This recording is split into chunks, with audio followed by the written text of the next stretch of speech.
Hey guys, good morning, welcome to my new blog. তো guys আজকে যাচ্ছে হচ্ছে দোকানে। তো গাইস ফাইনালি চলে আসছে হচ্ছে এখন জেলা পরিষদের কার্যালয়ের ভিতরে। গাইস এখন যাচ্ছে হচ্ছে আপনার খাগড়ি বাস স্ট্যান্ড হয়ে দোকানে কাজ শেষ করে যাচ্ছে হচ্ছে আমানের কাছে। এখন হচ্ছে আমানের দোকানে আসলাম। আমানের দোকানে এসে হচ্ছে এখন আমানের দোকানে বসে আছি। আর আমানের দোকানে বসে থেকে হচ্ছে আমের দাম দর করতেছি। আমের দামটা আসলে একটু কম। আমের দাম আসলে যদি কেউ আম কিনতে চায়, খেতে চায়, তাহলে আম আপনার কিনতে পারবেন, খেতে পারবেন। কারণ দেখা যাচ্ছে। তো গাইস এখন হচ্ছে ঘুম থেকে উঠলাম। উঠে হচ্ছে আপনার মানে ঘুমানো অবস্থায় আর কি কানে শুনতে পাচ্ছিলাম যে প্রচণ্ড পরিমাণ হচ্ছে বৃষ্টি পড়তেছে। মানে মেঘের গর্জনে আমার ঘুম ভেঙে গেছে। এখন হচ্ছে আপনার একটু আগে ঘুম থেকে উঠছি।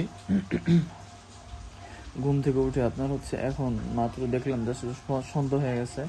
আর বাইরে ছিলাম অনেকক্ষণ। আমানের দোকানে গেছিলাম, আমার দোকান থেকে আসার পরে হচ্ছে একটু শুয়েছিলাম। মাথাটা প্রচণ্ড পরিমাণে ব্যথা করতেছিল আজকে। তো ভালো লাগতেছিল না আজকে এমনিতেই। যাই হোক, আপনাদের কিছুই দেখাইতে পারি নাই। সত্যি কথা বলতে আপনাদের সময়টা নষ্ট করানোর জন্য আসলে আমি নিজে দুঃখিত।